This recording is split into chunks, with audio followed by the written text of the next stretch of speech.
Em nome do Pai, do Filho, do Espírito Santo. Amém. Ave Maria, cheia de graça, o Senhor é convosco. Bendita sois vós entre as mulheres, e bendito é o fruto do vosso ventre, Jesus. Santa Maria, Mãe de Deus, rogai por nós, pecadores, agora e na hora de nossa morte. Amém. São Felipe Neri, rogai por nós.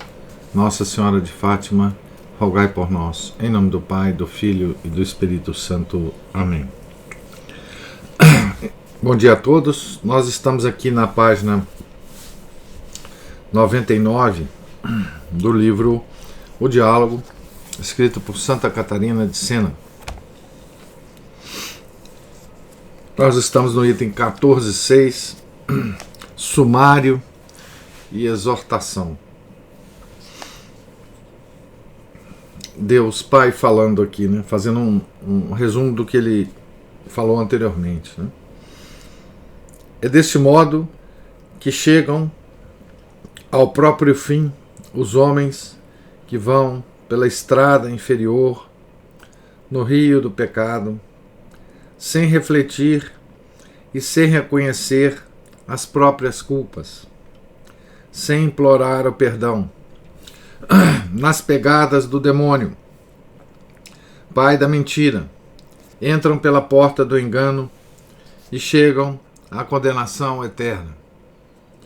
Vós, como filhos meus escolhidos, ide pela estrada de cima, pela ponte, conservai-vos no caminho da verdade, que entrai pela porta verdadeira. Entrai pela porta verdadeira. Foi o que ensinou o meu filho. Ninguém vai ao Pai senão por mim.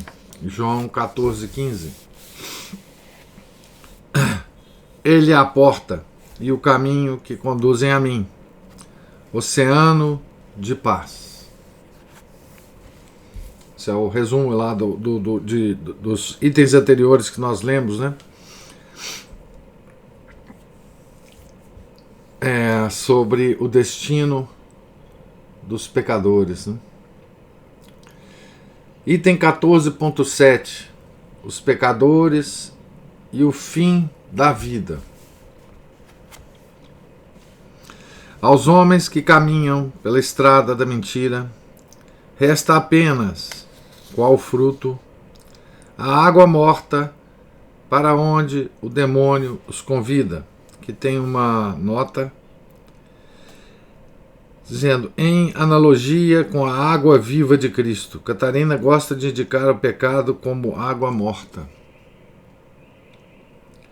Tendo perdido a iluminação da fé, quais cegos e loucos, sem entendimento, seguiram-no como se ele dissesse, quem tem sede de água morta, vem a mim, que eu lhe darei.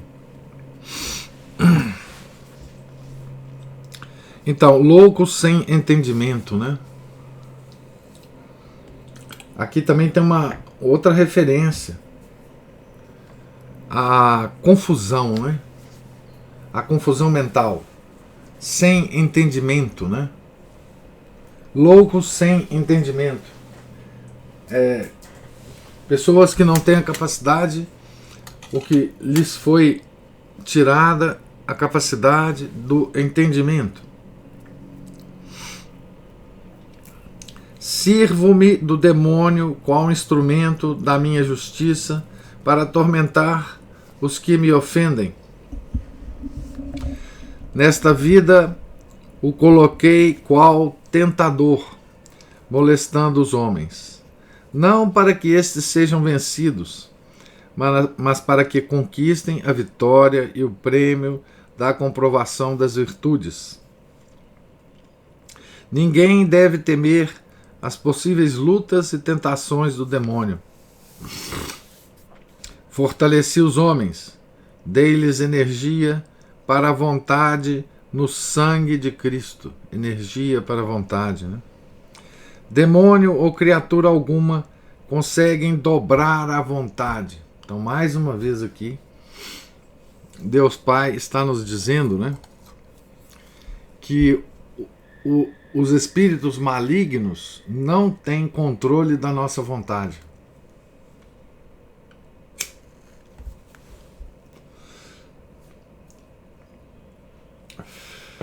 A nossa vontade, nem Deus tem controle sobre ela.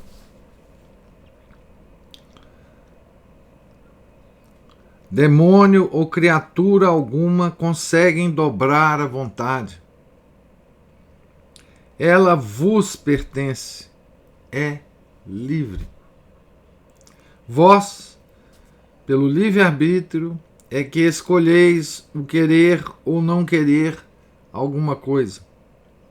A vontade, todavia, pode ser entregue como arma nas mãos do diabo, que pode usá-la para nos ferir e matar. Se a pessoa não lhe dá essa arma, se não consente ante as tentações e lisonjas do maligno, jamais pecará por tentação. Então, sentir a tentação não é pecado, né? Seguir as sugestões das tentações, aí sim. Sairá dela até fortalecido e compreenderá que permito as tentações unicamente para vos conduzir ao bem e comprovar vossa virtude. A caminhada para o bem passa pelo conhecimento de si e de mim. De novo. Autoconhecimento e conhecimento de Deus, né? Não somos nada. O que somos devemos a Deus, né? Este duplo conhecimento aumenta no tempo da tentação, no sentido de que o homem toma consciência da própria nulidade, percebe que não consegue evitar as dificuldades indesejáveis, reconhece minha presença a fortalecer sua vontade para não consentir aos maus pensamentos, entende que a tentação é permitida por mim, vê que o demônio é fraco e nada pode além daquilo que lhe permito. Aliás, é por amor, não por maldade, que permito as tentações. Desejo a vossa vitória, não a derrota. Quero que me conheçais e vos conheçais, atingindo uma virtude provada, pois o bem é comprovado em seu contrário. Como vês, os demônios são encarregados por mim de atormentar os condenados ao inferno e de provar a virtude dos que se acham nesta existência. Tal não é a intenção dos demônios, pois nada fazem por amor. Desejariam privar-vos da virtude, mas não o conseguem, a menos que o queirais. Vê como é grande a tolice humana, cedendo justamente onde tornei o homem mais forte e consignando-se nas mãos do diabo. Esforça-te por entender. É voluntariamente que os condenados se entregam ao demônio na hora da morte. Isso também é uma coisa que esse conhecimento se perdeu hoje, né? Hoje existe uma expressão que diz assim, nossa, mas Deus é muito misericordioso, Ele não vai nos mandar para o inferno. Isso é errado em vários aspectos, essa afirmação, mas o aspecto de que Deus vai nos mandar para o inferno é totalmente errado, né? É voluntariamente que os condenados se entregam ao demônio na hora da morte. Voluntariamente. Ou seja, a alma se entrega por própria vontade, usando a vontade, um dos atributos superiores da alma, né? Ao demônio na hora da morte. Disse voluntariamente, já que ninguém os pode obrigar a isso, sem aguardar qualquer julgamento, logo depois do último suspiro, os pecadores julgam-se a si mesmos pela vitória, pela própria consciência, e se põem sob o perverso domínio do maligno.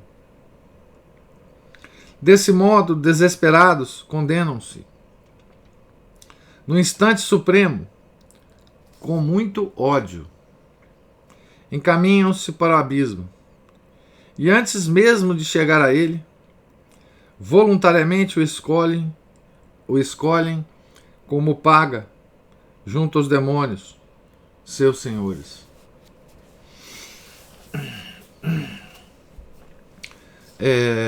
São João Bosco tem um sonho, né? Onde ele é levado por alguém, um anjo, às portas do inferno, né? E ele vê nesse sonho as almas entrarem rapidamente, né? Rapidamente para o inferno, né?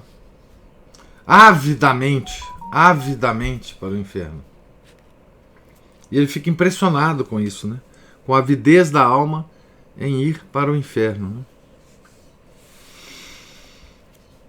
Aqueles que morrem na caridade, aqui está entre parênteses perfeita, quando atingem o derradeiro instante, após ter vivido na perfeita iluminação da fé, na fé e na esperança do sangue do Cordeiro, contemplam o prêmio que lhes preparei.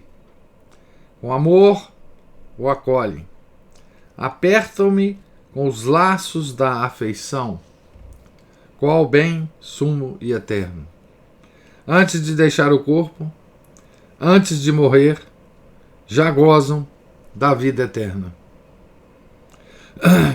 Outros que haviam passado a vida na caridade comum e atingem o último momento sem essa perfeição, também acolhem o prêmio eterno com a nossa fé e esperança, mas de modo imperfeito. Sentem-se culpados, mas reconhecem que minha misericórdia é maior que seus pecados. Os pecadores não agem assim. Ao divisar o lugar que lhes toca, recebem-no com ódio. Uns e outros nem esperam o julgamento. Julgamento particular, hein? Logo que deixam essa vida, cada um vai para o seu lugar, pressentido e apreendido, antes mesmo de deixar o corpo na morte. Os condenados para o inferno, com ódio e desespero, os perfeitos, com amor, fé e esperança, os imperfeitos, com fé no perdão, vão para o purgatório. Isso aqui digamos assim, o caminho possível, né? Os 3 caminhos possíveis quando nós deixarmos a nossa existência, né? Os que vivem na caridade perfeita vão para o céu. Os que vivem na caridade comum para o purgatório. E os pecadores que rejeitam a caridade perfeita e a caridade comum vão para o inferno. Item 14.8. A ilusão do pecado. Eu disse antes, item 14.7, o item anterior, né, que o demônio convida os homens para a água morta, a única que lhe pertence, cegando-os com prazeres e satisfações do mundo. Usa o anzol do prazer e fisga-os mediante a aparência de bem. Então aqui essa metáfora da cegueira é muito importante e muito verdadeira, né? Quer dizer,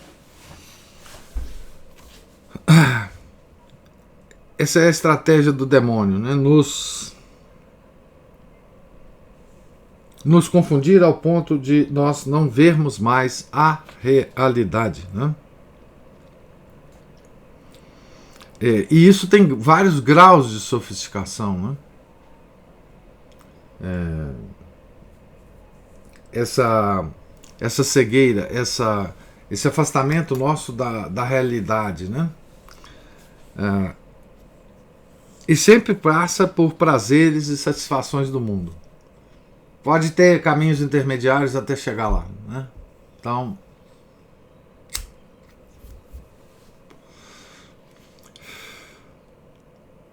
usa o anzol do prazer e a aparência do bem. Aparência de bem, né? Porque o homem só escolhe o bem. O bem que ele acha que existe ou o bem verdadeiro, né? O homem nunca escolhe o mal em si. Nunca, né? Um assassino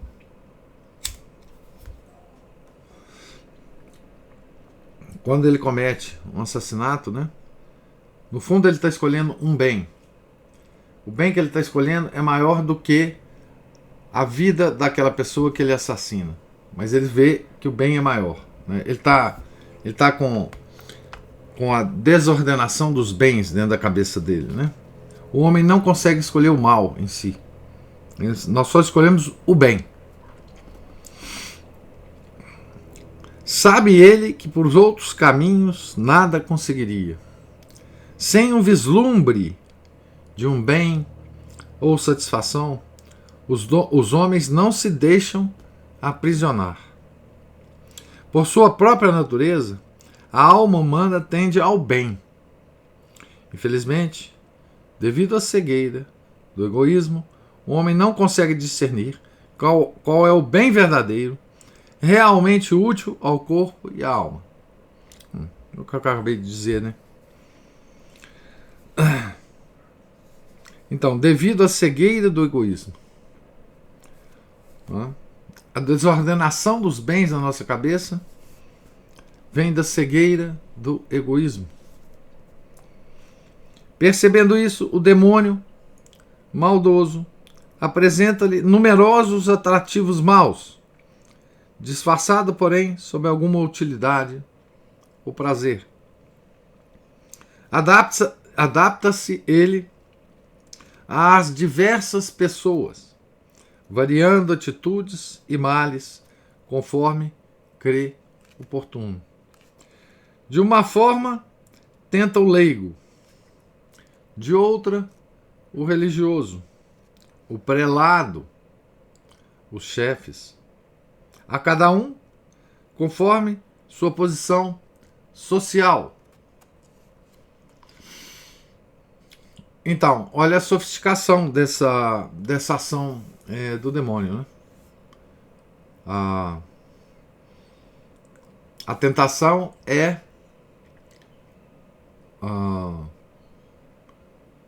ela se dá conforme a pessoa tentada, conforme as concepções da pessoa, conforme a posição social, conforme as tendências, conforme o temperamento, conforme a vida pregressa, conforme os costumes, conforme as tradições nas quais essa pessoa vive, né? Falei dessas coisas porque no presente estou ocupando-me dos pecadores que se afogam pelo rio do pecado. São homens egoístas que só pensam em si mesmos, amam a si mesmos, ofendem-me. Já disse item 14.5. Para onde se encaminham? Agora quero mostrar-te como se iludem. Pois ao tentar fugir dos sofrimentos, em sofrimentos caem. Como nós nos iludimos, né? Julgam que o fato de me seguir através da ponte Cristo seja causa de muita fadiga. Por isso, voltam atrás com medo dos espinhos. Na realidade, tal atitude procede da cegueira e ignorância da verdade, como te fiz ver no início de tua vida. Está falando para Santa Catarina, né? Quando rogavas misericórdia em favor do mundo, desejosa de que eu o libertasse do pecado mortal. O mundo, né? Do pecado mortal. Naquela ocasião, mostrei-me a ti na figura de uma árvore. Aqui tem uma nota dizendo assim: a visão é narrada por Catarina. A visão é narrada por Catarina. Aqui tem onde é narrado, né? Ter-se-ia verificado em 1362, no dia em que Catarina entrou para a ordem da penitência de São Domingos. Então, Deus está lembrando a ela uma visão que ela teve e que ele se mostrou a ela como uma árvore. Não vias onde começava, nem onde terminava. Somente percebias sua raiz na terra. A terra, entre aspas aqui, era a vossa natureza humana, unida à natureza divina em Cristo. No tronco da árvore, se ainda recordas, havia alguns espinhos. Evitavam-nos os amantes da própria sensualidade, os quais corriam para um monte de palha, símbolo dos prazeres humanos. A palha assemelha-se ao trigo. Vias que muitos ali morriam de fome. Outros, ao dar-se conta da ilusão, voltavam à árvore, superavam com decisão os espinhos, com decisão, com vontade, né? Essa decisão, antes de ser tomada, parece difícil a quem deseja seguir a estrada da verdade. Há sempre luta entre a consciência de um lado e a sensualidade do outro. Mas quando a pessoa virilmente renega a si mesma e se decide, dizendo: quero seguir Cristo crucificado, então ela quebra aqueles espinhos e descobre inestimável doçura. Foi o que te fiz ver àquela vez. A doçura será maior ou menor, conforme a boa disposição e o esforço pessoal. Então eu te disse, abre aspas, sou o Deus imutável, não me escondo de quem me procura. Fecha aspas. Embora sendo invisível, mostrei-me visível aos homens em Cristo. Fiz ver o que é amar algo fora de mim. Infelizmente, os homens, cegos pela fumaça do egoísmo, não me conhecem, não se conhecem. Vê como se iludem. Preferem morrer de fome do que superar um pequeno espinho. Mas não ficarão sem dificuldades. Nesta vida, ninguém vive sem cruz, a não ser aqueles que caminham pela estrada superior. Eles também sofrem, mas sua dor não aflige. Pelo pecado, como disse acima, item 10.2, o mundo produziu dificuldades e dores, bem como nasceu o rio do pecado, esse mar tempestuoso. Mas para vós eu construí uma ponte, de modo que não vos afogueis. Deus fala aqui uma coisa muito interessante, que tem um texto do Garrigou Lagrange, que eu não vou lembrar mais o título, é que ele analisa esse mesmo problema aqui do sofrimento humano, né? Não há como fugir do sofrimento, né? E ele divide os homens em dois tipos de homens em relação ao sofrimento: aqueles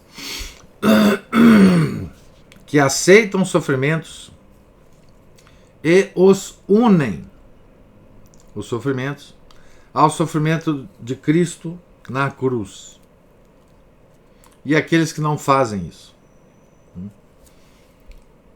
Todos sofrem, não, independente da posição social, independente da capacidade intelectual, independente do temperamento, independente de onde nascem, todos sofrem nesse mundo. Mas ele usa nesse texto ele usa um fato que ocorreu real, dos dois ladrões que foram crucificados ao lado de nosso Senhor Jesus Cristo, né? E ele então pega o mau ladrão e diz: o mau ladrão é aquele que sofre sem reconhecer a ligação do seu sofrimento com nosso Senhor crucificado. E o bom ladrão, o contrário, aquele que sofre e reconhece que aquele sofrimento está unido ao sofrimento de nosso Senhor na cruz, né? Então ele diz que o momento da crucificação de nosso Senhor e dos dois ladrões é um momento real, obviamente, mas pode ser usado como metáfora. Nós todos somos crucificados, né, na vida, sofremos. O bom ladrão, São Dimas, ele reconhece. Ele reconhece, primeiro, que ele merece. Segundo, que Nosso Senhor não mereceu, né? E ele faz uma oração ao Nosso Senhor, que estava ali presente, para que ele o salve, né? E o mau ladrão, ao mesmo tempo, ele só reclama, né? Ele só xinga Nosso Senhor. Ambos estão sofrendo o mesmo sofrimento, né? Então eu nunca mais esqueci essa cena, né, da crucificação e dos dois ladrões, né? Porque eu sempre acho, né, que para nós outros aqui que vivemos na caridade comum, como ele diz aqui, né, a nossa única opção, o máximo que nós podemos chegar nessa vida, é ser o bom ladrão, né? São Dimas. Eu às vezes rezo para São Dimas, pedindo a ele pelo menos que eu chegue ao final da vida como ele chegou, né? Reconhecendo isso, né? Então, Deus está falando aqui nesse item, né? Exatamente sobre isso, né? Nós temos medo, nós temos a nossa natureza se retesa, né, diante do sofrimento, né? Diante da aceitação do sofrimento. Para nós é muito duro, né? A nossa natureza se rebela frente ao sofrimento, né? Frente a qualquer sofrimento cotidiano e frente às penitências, né? Por exemplo, Quaresma é uma época de penitência, né? A gente considera Quaresma um negócio meio lúgubre, né? Uma coisa... A nossa natureza não gosta da Quaresma, né? Não gosta. O mínimo que se pode falar é isso, né? Nós não temos um apreço pela Quaresma, né? Assim, a gente fica... nossa, Quaresma, 40 dias. Meu Deus, né? E com vários jejuns, né? Penitências e jejuns, né? Tem as têmporas, né? Tem... Enfim.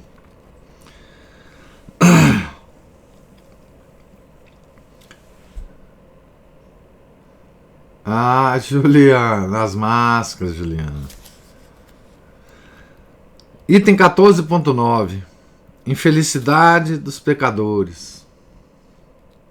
Expliquei qual é a ilusão dos pecadores no seu desordenado temor e como sou um Deus imutável, livre da acepção de pessoas, unicamente atento ao desejo santo. Deus está atento às opções da nossa vontade, desejo santo. Foi o que te revelei no simbolismo da árvore. Passo a falar dos que sofrem e dos que não sofrem ante os espinhos e dores que a terra produziu depois do pecado original. Tendo me ocupado da situação dos pecadores que se deixam iludir pela própria sensualidade, vou explicar-te em que sentido essas pessoas são feridas por tais espinhos. Todos os que nascem e vivem neste mundo passam por fadigas corporais ou espirituais. Então, todo mundo. Sim, também meus servidores padecem nos seus corpos. Mas em seus espíritos não, porque suas vontades estão identificadas com a minha. O que faz o homem sofrer é a vontade. Quanto aos pecadores, sofrem na alma e no corpo. Eles experimentam no mundo as primícias do inferno, como os meus servidores já gozam a garantia do céu. Sabes qual é a grande felicidade dos santos? É possuir a vontade satisfeita em todas as suas aspirações. Ao desejar-me, possuem-me, tendo deixado o peso do corpo que produzia a lei que luta contra o espírito. Na vida terrena, o corpo impedia o perfeito conhecimento da verdade e minha visão face a face. Então o corpo, porque ele está sintonizado para a vida natural, né? no universo criado, né? Ele tem uma espécie de cegueira, né? Para as coisas espirituais, né?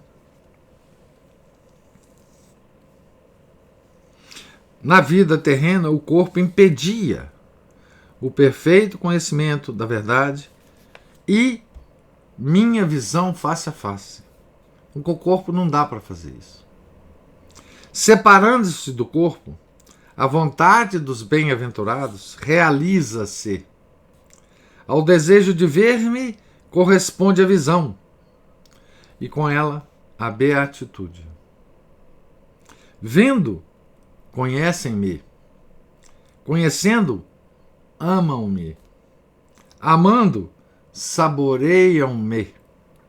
Saboreando, realizam-se quanto ao desejo de me ver e conhecer. Desejando, possuem. Possuindo, desejam.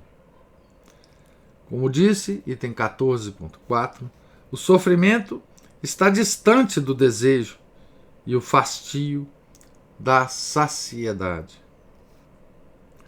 Como vês, meus servidores são felizes especialmente na visão celeste. Ela satisfaz seus desejos, sacia suas vontades. Nesse sentido, afirmei, item 14.9, que a vida eterna consiste na posse das coisas que a vontade deseja, isto é, conhecer-me e ver-me. Deus está tocando num ponto aqui completamente misterioso.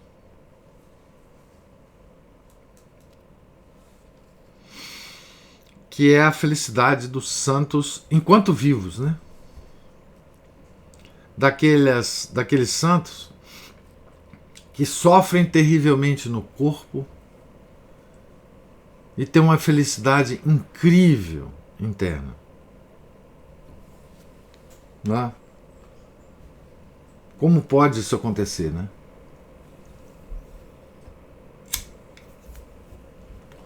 Sofrem ou por razões naturais ou por escolha, né? Os santos penitentes, né? Aquela coisa que quando a gente lê, a nossa natureza se revolta, né? Aqueles santos sofredores, tipo uma Santa Gema, uma Santa Margarida Maria Alacoque, né? Um São Pedro de Alcântara.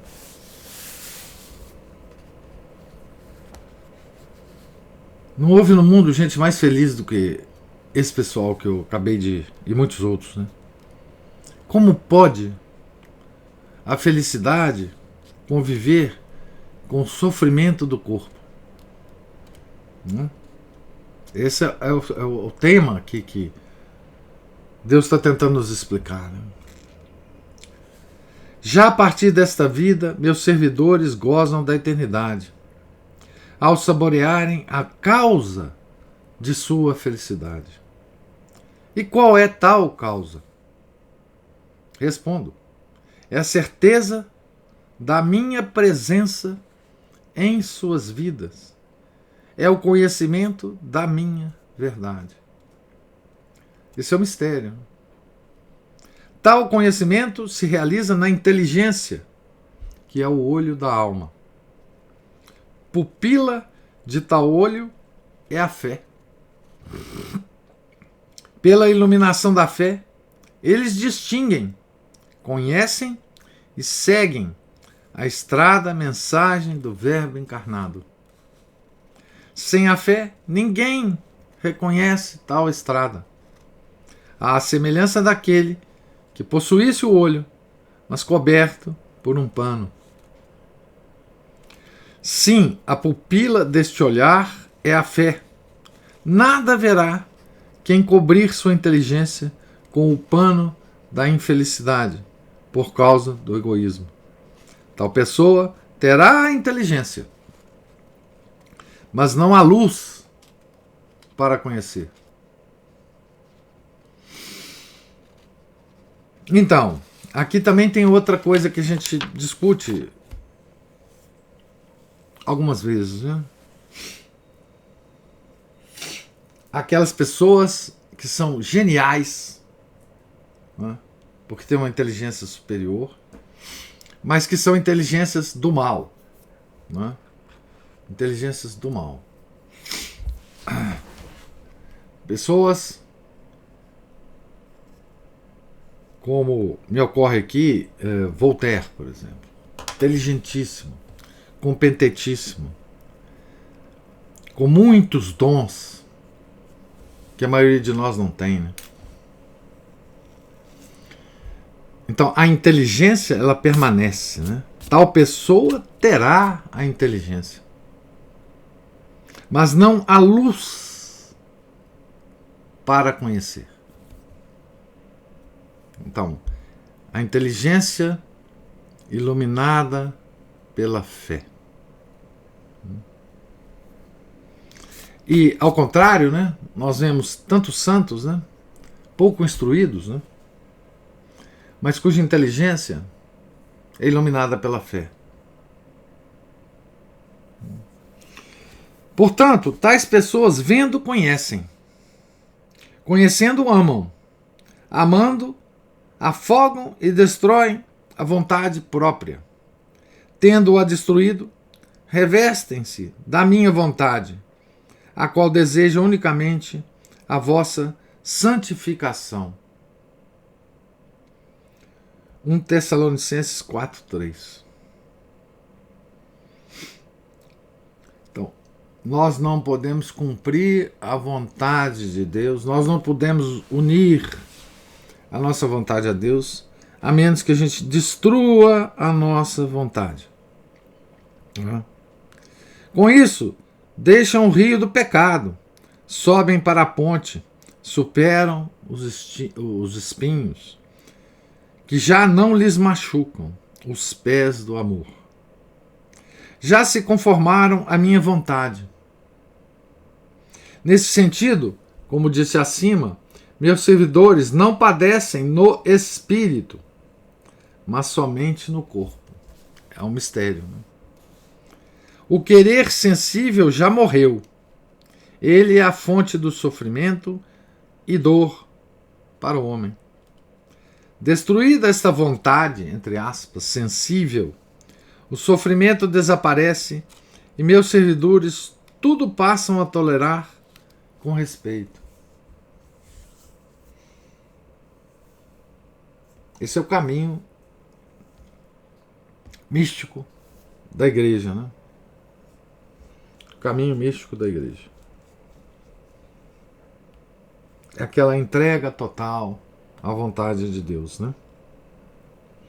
Sem discussão, né? Sem alocubrações, sem desculpas. Destruída esta vontade sensível, o sofrimento desaparece e meus servidores tudo passam a tolerar com respeito. Consideram como graça as dificuldades que permito, só desejam o que eu desejo. Quando deixo que os demônios os atormentem com tentações para provar suas virtudes, como expliquei antes, eles a superam com a intervenção da vontade por mim fortalecida. Humilham-se, consideram-se indignos de sossego e merecedores de castigo. Vivem, pois, na alegria, sem sofrer. Essa noção de alegria católica, essa alegria que é separada das satisfações dos sentidos, também é uma coisa muito difícil de conceber, né? Então, humilham-se, consideram-se indignos de sossego e merecedores de castigo. Vivem, pois, na alegria, sem sofrer. Nas perseguições e adversidades provenientes dos homens, na pobreza ou rebaixamento de posição social, na morte de filhos e pessoas amadas, espinhos produzidos pela terra depois do pecado de Adão, meus servidores tudo suportam com discernimento e fé. Confiam em mim, bondade suprema, certos de que somente quero o bem e para o seu bem tudo permito com amor.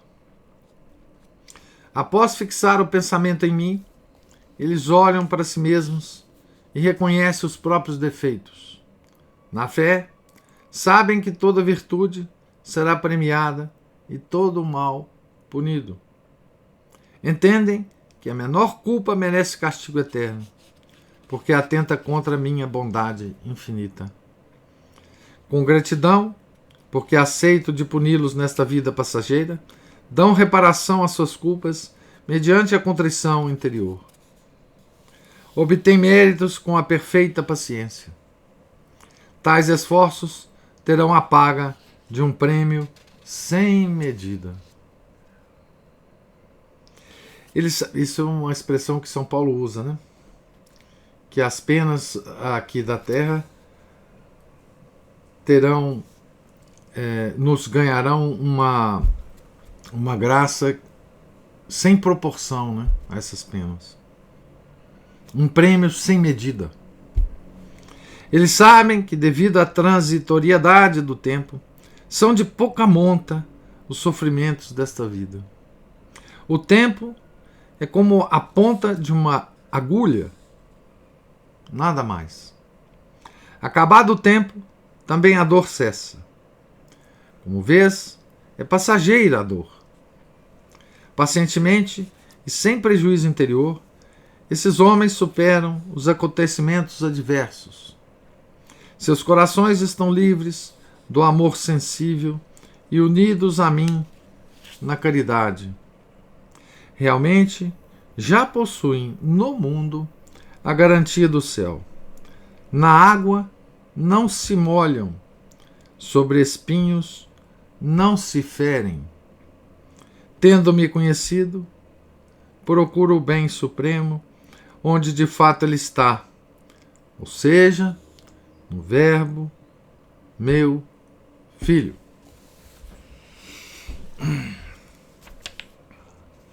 Isso aqui é uma coisa impressionante, né? Essa descrição que Deus Pai faz e a observação que a gente pode fazer da vida dos santos é uma das coisas mais surpreendentes, né? Essa separação, né, da alegria interior e do sofrimento exterior.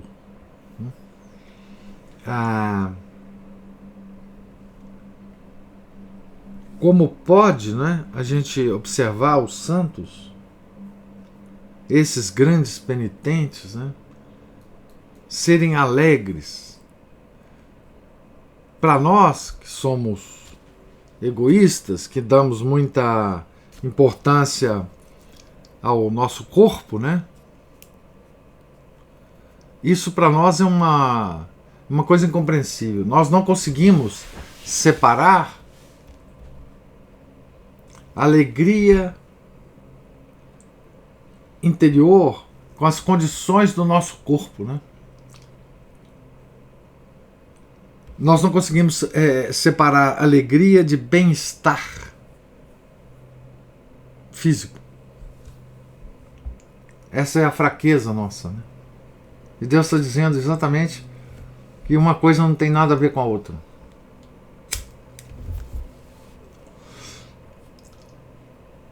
Ou seja, toda vez que nós procurarmos o bem-estar físico, pelo bem-estar físico, nós estamos inclusive impedindo essa alegria interior, né?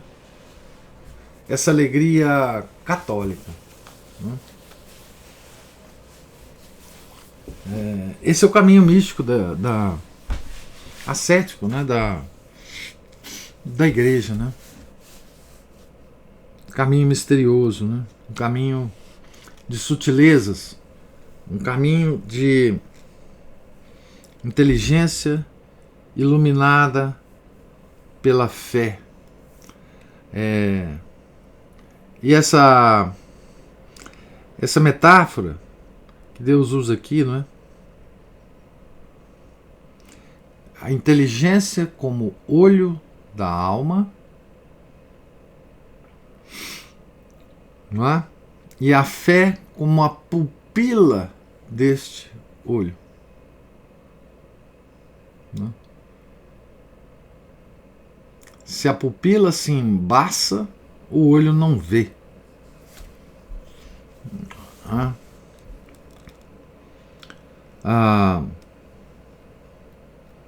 Essa é uma metáfora poderosa, né? Que nos faz entender o máximo possível, né? Essa inteligência como olho da alma e fé como a pupila desse olho, que é outra metáfora que se usa, né? Inteligência iluminada pela fé. Inteligência iluminada pela fé. Então, eu vou terminar a leitura agora na página 106, no final do item 14.9. E amanhã, se Deus quiser, a gente começa o item 14.10, a fé morta dos pecadores. Pergunto a vocês se há alguma pergunta ou observação que vocês queiram fazer. Professor, hoje tem uma confusão também entre vontade e voluntarismo, não é? Porque a vontade aqui tem que ser a vontade alinhada à vontade de Deus. Por isso que a falta de discernimento é um dos vícios principais, como ele cita lá atrás. Não é? A vontade, na verdade, ela pode ser usada para tudo, né? Então, assim, o que a gente conhece como voluntarismo é só uma palavra para nos enganar, né? Quer dizer, a vontade, ela tem uma relação com a inteligência dinâmica, né? Então, se você tem uma inteligência iluminada pela fé, esta inteligência vai orientar a vontade na direção correta, da ordenação dos bens correta, né? Mas note, como nós temos o pecado original agindo permanentemente em nós, a nossa vontade nem sempre segue a orientação da inteligência, né? Esse descontrole, essa desunião entre inteligência e vontade é um efeito do pecado original, né? Então, quando você usa essa palavra voluntarismo, eu sempre ligo isso ao orgulho, né? Por que eu ligo? Normalmente a gente vamos fazer trabalhos voluntários, né? Fazer trabalho voluntário, na acepção de hoje, né? É pura ostentação de virtude, né? Olha como eu faço trabalho voluntário. O trabalho voluntário hoje nunca é feito às escuras, né? É sempre feito para aparecer na televisão, né? Hoje as pessoas até se filmam fazendo trabalho voluntário e postam no YouTube, né? Então, isso tem a ver com orgulho, né? Isso não tem a ver com a vontade corretamente usada, né? Isso não tem a ver com nada, né? Note que a sofisticação do demônio, ele é muito maior do que qualquer sofisticação tecnológica, né? E o demônio usa todas essas sofisticações para nos enganar, né? Então, assim, o que nós temos que fazer é sempre direcionar a nossa vontade para a ordenação correta dos bens, né? Sempre querer o bem supremo, né? E saber ordenar os bens, né? A partir do Supremo. Sempre escolher um bem acima do qual as coisas se nos apresentam, né? Então, voluntarismo não tem nada a ver com... Voluntarismo tem a ver com massa de manobra, com demonstração de virtude, com ficar bem com o mundo, com respeito humano, com enfim, sair bem na foto. É isso que se trata, né? Desse conjunto de coisas que estão aí, assim pelo menos que eu entendo, né? Que estão concentrados nessa palavra, né? Voluntarismo. Eu não vejo nenhuma... Na verdade, eu que usei a palavra voluntarismo justamente para diferenciar. Porque as pessoas falam vontade mesmo. Hoje em dia você tem que fazer o que você tem vontade. Não é assim que a gente ouve? Não, e é curioso. Exatamente. Siga o seu coração. Liberdade é isso, né? Na verdade, o que acontece é o seguinte: quando essa frase é falada, né? Faça o que você tem vontade. Na verdade, quem comanda esta vontade aí é a parte mais baixa da alma, né? A sensibilidade. Então, você fazer sempre o que você tem vontade é sempre você fazer coisas que seu corpo está demandando, que a sua sensibilidade, as suas paixões está demandando que você faça, né? Então, isso é digamos assim, um jargão demoníaco, né? Faça o que você tem vontade é uma coisa louca, né? Então, ontem você estava dando um exemplo, né? A vontade que eu tenho é ficar sentado aqui, mas eu sei que eu tenho que andar para exercitar o meu corpo, né? Então, carpe diem, exatamente. A Juliana aqui foi na jugular, né? Carpe diem é colher o dia, né? Carpe é colher, né? Então, assim, vamos viver esse dia. Olha que maravilha, tem sol, vou tomar. Então, assim, é o que você tem é que você quer fazer agora na hora para satisfazer um impulso da sua sensibilidade, né? O Leandro fala que voluntarismo é decorrência do naturalismo maçônico que retirou Deus como senhor da história. Exatamente, né? Enfim, mas olha, se vocês lerem um poema daquele... Como é que chama aquele poema, meu Deus do céu? É o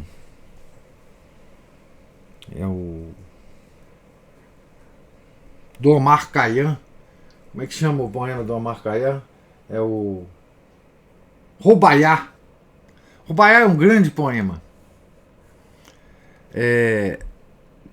Eu tenho uma edição do Rubaiyat traduzida pelo... Aliás, deixa eu ver se eu acho um negócio aqui. Só um minuto.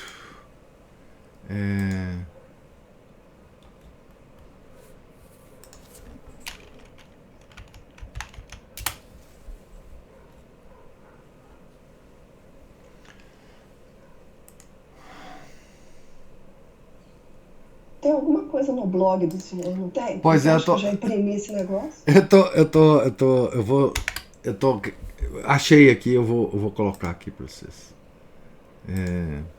Eu escrevi uma vez um negócio sobre esse poema do Omar Khayyam. O hedonismo diabólico de Omar. Então, tudo isso que nós estamos falando aqui, né, dessa vontade,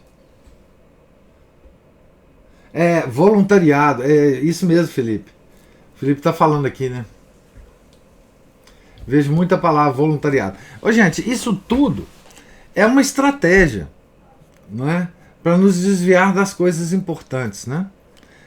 Enfim, é estratégia do demônio para nos fazer perder, né? Veja, vocês não lembraram, mas eu vou ter que lembrar, né? Pensei que vocês iam lembrar, o Leandro principalmente.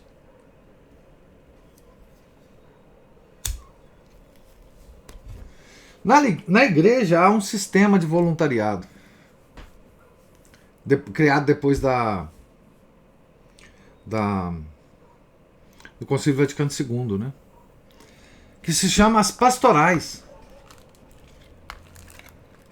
As pastorais. O que aconteceu, né? Hoje tem pastoral de tudo quanto há no mundo, né? Pastoral da acolhida. Essa é o que eu adoro. Pastoral da acolhida eu acho sensacional, né? Pastoral dos presos, pastoral... Vocês conhecem muito mais esse negócio do que eu, tá? Porque assim, eu, graças a Deus, não participei muito, porque afastei-me da igreja, né? Não participei dessa igreja maluca que está por aí. Mas essa coisa da pastoral é exatamente o voluntarismo, o voluntariado usado dentro da própria igreja, né? O que substituiu? Qual a coisa que as pastorais substituíram dentro da igreja? Como é que A os verdadeira caridade. Pois é, não, mas é porque antigamente tinha na igreja um jeito de você participar de obras meritórias, tá certo? Que era através das ordens terceiras, não é? Essas ordens terceiras, elas faziam muito trabalho de caridade, muito trabalho, inclusive trabalhos que a princípio parecem com o trabalho das pastorais. Por isso que as pastorais colheram um contingente de pessoas que antes participavam das ordens terceiras, né? Então, assim, essa é uma versão modernista daqueles trabalhos que os fiéis faziam na igreja junto às ordens terceiras, submetidas às regras das ordens terceiras, submetidas à orientação de religiosos, submetidas à ordenação verdadeira da igreja, né? Então, assim, essa modificação também é uma modificação quase que demoníaca, né? Hoje, como, enfim, as ordens acabaram, né? Não tem muito jeito de você participar, né? Então você vai para pastoral, né? Eu não estou dizendo que as pessoas que vão para a pastoral são más pessoas. Eu não estou dizendo que, assim, enfim, que essas pessoas deveriam, enfim, que são más, que entraram por maldade. Não. Elas querem participar da vida da igreja.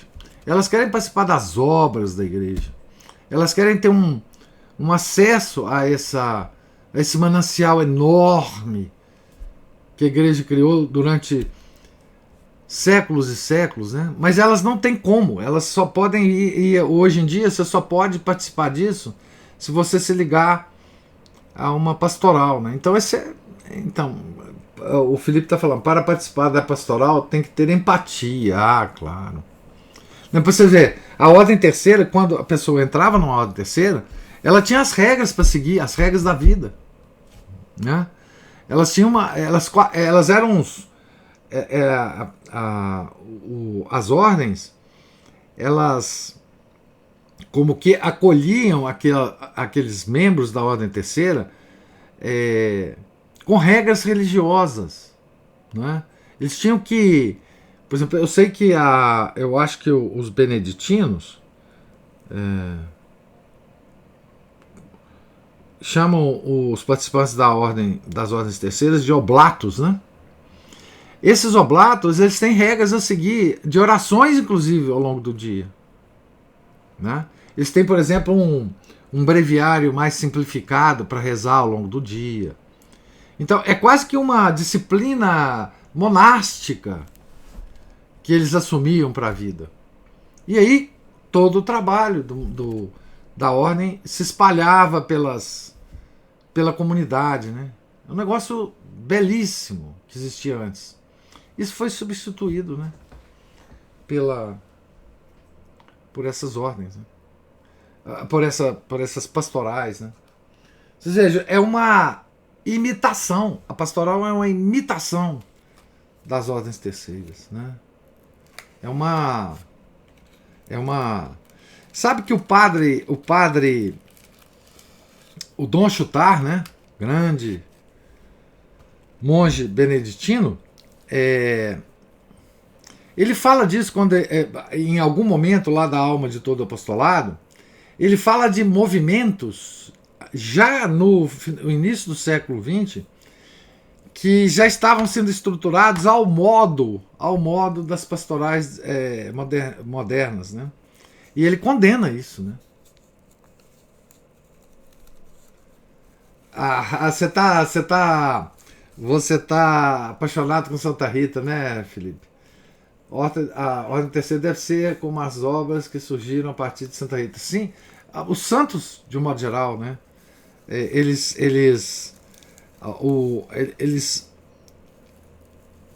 A própria vida deles, né, já estimulam, né, essas obras ligadas à santidade desses. Mas as ordens terceiras organizaram isso, né? Vocês vejam que o oratório de São Felipe Neri é uma ordem diferente de todas, né? Porque ela é uma ordem terceira. Olha que coisa linda, né? O oratório já é em si uma ordem terceira. Né? O Leandro levantou a mão aí. Ô, professor. Sim. Eu não sei quem que fez o comentário a respeito do voluntarismo. Eu penso que seja da Cristina. Foi ela? Eu acho que foi a Ana Paula. Ana Paula, tá. Não, é só que me veio aqui à mente. Eu estava pensando qual seria o termo adequado para se referir ao fenômeno. Vou dizer fenômeno, né? Mas ao modo de proceder a que ela se referiu do homem moderno de querer seguir a sua vontade, né? Nesse termo incorreto. Eu penso que seja o subjetivismo, né, do homem moderno, porque, na verdade, quando nós dizemos segue a tua vontade, na concepção correta, é a vontade de Deus. E a vontade de Deus, enquanto bem, ela é apetecível à nossa vontade, né? Desde que nós tenhamos uma vontade reta. Mas, na nossa inteligência, esse mesmo objeto que apetece a nossa vontade, que na verdade são as virtudes e tudo, né? Os objetos das virtudes, esses objetos são inteligíveis por nosso intelecto, e nós conseguimos racionalmente conhecê-los, né? Conhecer o objeto das nossas ações. Já o homem moderno, não. O homem moderno, ele faz porque ele sente. Mas se você perguntar para ele, mas por que você está fazendo isso? Fala, eu estou fazendo porque me deu vontade, né? Aí ele fala assim, me deu vontade, mas na verdade é o sentimento dele. O que está movendo o homem moderno não é algo racionalmente inteligível, porque justamente são as paixões que sempre existiram no homem, né? Só que hoje em dia existe realmente uma ideologia, um modo de ver a vida, no sentido de que é justamente o naturalismo, né? No sentido de que as paixões do homem são boas e o homem tem que realizá-las, né? Aí entra tudo aí, todas essas ideologias modernas aí, Freud, tudo, tem um tanto de desdobramentos, né? Não, perfeito, olha. O Leandro resumiu tudo. Não é? O Leandro resumiu tudo. Ele foi na origem da coisa, né? Que é o subjetivismo. Que graçou no mundo, né? A partir do movimento chamado romantismo, né? Então, assim, é isso. O que nós estamos vivendo é isso. E isto é uma cegueira.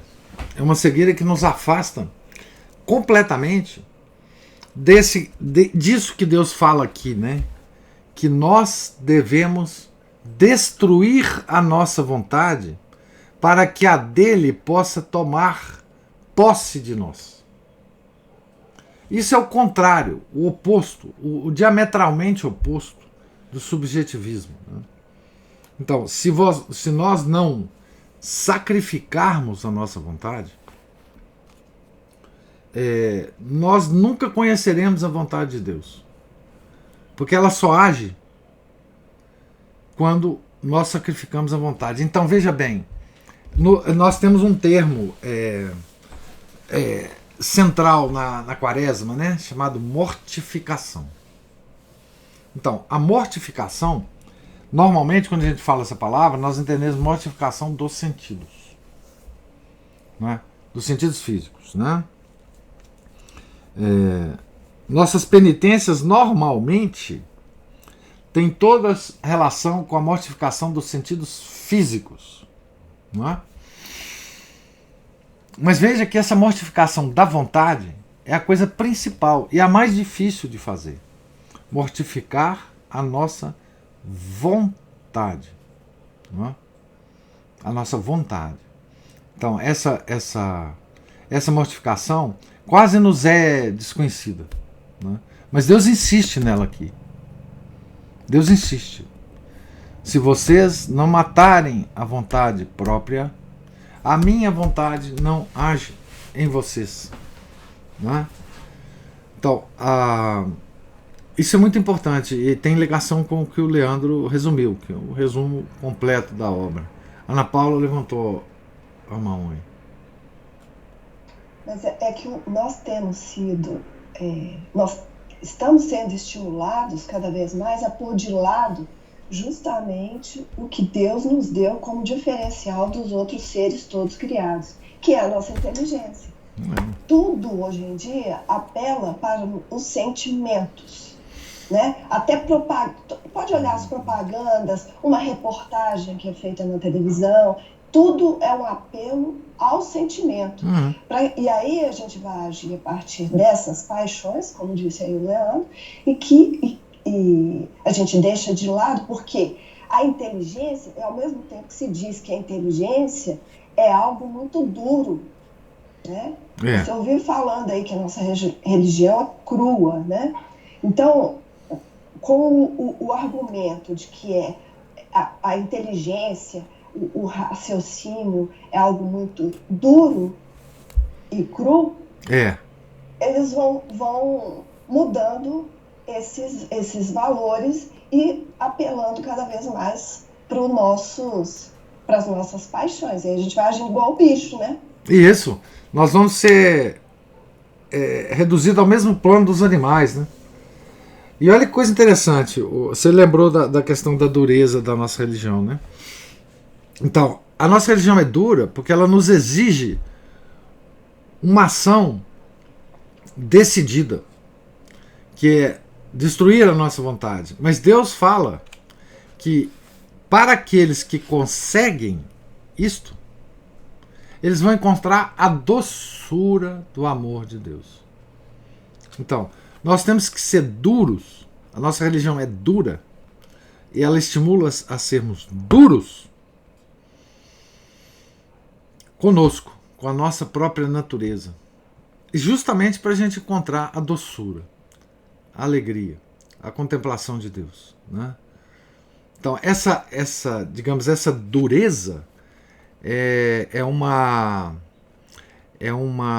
atitude inicial que a gente precisa ter conosco mesmo, justamente para atingir a doçura. A doçura do amor de Deus, né? A doçura da misericórdia de Deus. Sem essa dureza, nós não conseguimos. Por isso que a nossa religião é dura. Porque o fim dela é exatamente a beatitude. É exatamente a beatitude.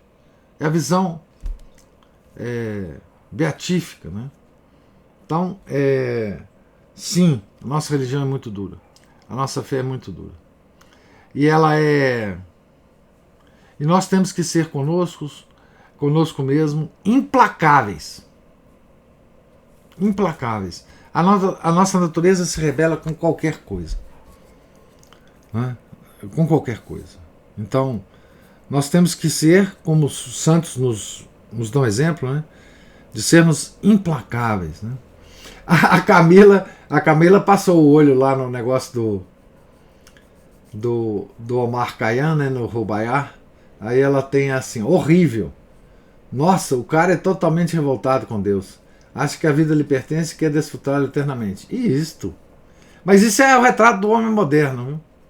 Ele não leu o diálogo, não. O Marcaen é muito anterior ao diálogo. Então, veja bem, esse poema, ele é muito típico, quer dizer, deve ler esse poema quem quiser entender o espírito do homem moderno. É o espírito do Rubaiyat. Né? Esse poema tem várias traduções, mas se vocês forem comprar, eu sugiro que vocês comprem a tradução do Manuel Bandeira. Tá? Manuel Bandeira é católico, né? Tá certo? Então, aí vocês vão ver o Carpe Diem, que a Camila está dizendo que não vai comprar, não. Essa é a mesma reação da minha nora aqui, que vocês conhecem, a Maria Cristina. Ela falou, não quero nem chegar perto desse livro. Mas assim, esse livro é a psicologia do homem moderno, viu, gente? é a mesma visão que o homem moderno tem das coisas, do desfrute das coisas materiais, e uma coisa interessante, né, do desespero de quem se entrega aos prazeres carnais. Desespero, né? Dá para notar no poema, né? Pois é, a gente já está rodeado de gente assim. Não, Camila, mas é interessante. Não estou querendo estimular ninguém a comprar o livro, mas o interessante da literatura é que ela traz dimensões muito sutis para a gente entender essas pessoas com quem a gente convive, sabe? É impossível sem essa sutileza literária você entender, né? Então, quando a gente lê Rubaiyat, nós temos que ler na perspectiva de estudar o que está por dentro dessas pessoas que a gente convive, né? Com quem a gente convive. Eu entendi. É porque o senhor falou assim, é para a gente entender o espírito moderno, né? Aí eu falei assim, a gente já está rodeado de gente assim. Não, mas eu entendo essa posição sua, assim. Não, eu já li o seu texto, é pequenininho, eu já sei o que é. Não, deixa... Eu concordo, eu até concordo com isso. Não, tem coisas melhores para ler. Não, tem muito mais, tem muito mais. Eu já perdi muito tempo na minha vida lendo essas coisas, por isso que... Enfim, não perca tempo com isso, não. Eu só menciono... Eu entendi o que o senhor disse. E eu acredito que o senhor também tem entendido que eu... Não, eu entendi perfeitamente. Mesmo de que tem coisas melhores. Não porque não vale a pena entender o espírito moderno, mas é porque ele é tão presente, a gente vive ele 24 horas por dia, que é como se fosse uma perda de tempo mesmo. A gente tem muita vida de santo para ler. Eu quero só também pontuar o seguinte. O Chesterton, no livro Hereges, ele tem um capítulo do livro dedicado ao assunto de que trata o Rubaiyat. Eu já não lembro mais o capítulo. Sabe aquela história da igreja manda? Igual. Pois é, Juliana. A Juliana gostou muito dessa coisa que eu normalmente respondia para os meus colegas lá da universidade, quando eles me viam na sexta-feira não comer carne, eles falam, pô, mas por que na sexta-feira você não come carne? Eu falo, não, porque a igreja manda. Isso era um escândalo danado, né, para o pessoal, porque é aquela coisa, né, eu faço o que eu tenho vontade, se eu tenho vontade de comer carne na sexta, eu como. Né? E a igreja tem uma pedagogia pra gente lutar contra isso, né? Ela tem as regras, né? Então, quando você aceita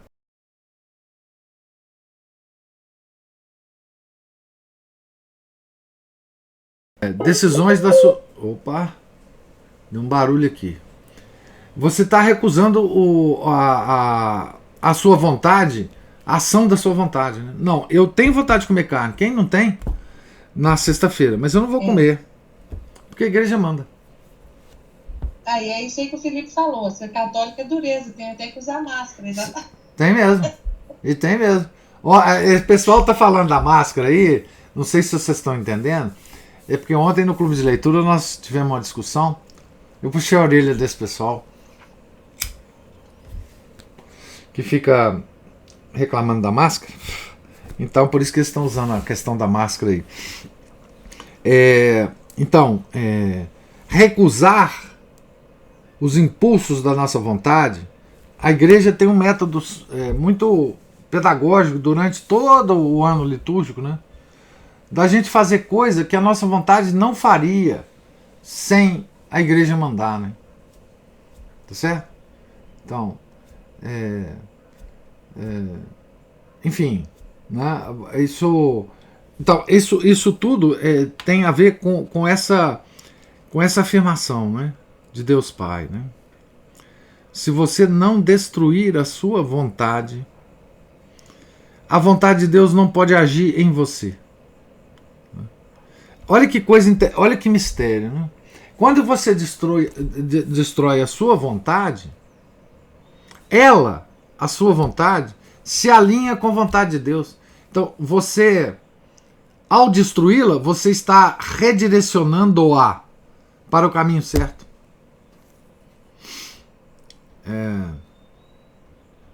Se isso não é um paradoxo maravilhoso de Deus, eu não sei o que é, né?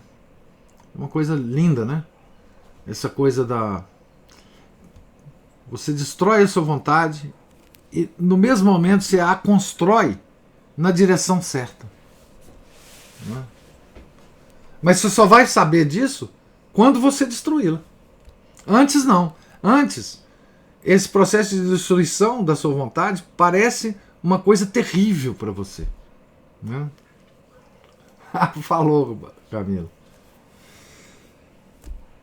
Então, esses são aqueles maravilhosos paradoxos do cristianismo, né? De que Chesterton era mestre em falar, né? Sobre eles, né? Mas enfim, mais alguma observação? Alguma pergunta? Então, Deus lhes pague a paciência, a presença, os comentários, as participações, as observações. Nós estamos, então, na página 106 e item 14.10, né? Tenham todos um santo dia. Fiquem com Deus. Em nome do Pai, do Filho e do Espírito Santo. Amém. Ave Maria, cheia de graça, o Senhor é convosco. Bendita sois vós entre as mulheres, e bendito é o fruto do vosso ventre, Jesus. Santa Maria, Mãe de Deus, rogai por nós, pecadores, agora e na hora de nossa morte. Amém. Santa Catarina de Sena, rogai por nós. São Felipe Neri, rogai por nós. Nossa Senhora de Fátima, rogai por nós. Em nome do Pai, do Filho e do Espírito Santo. Amém.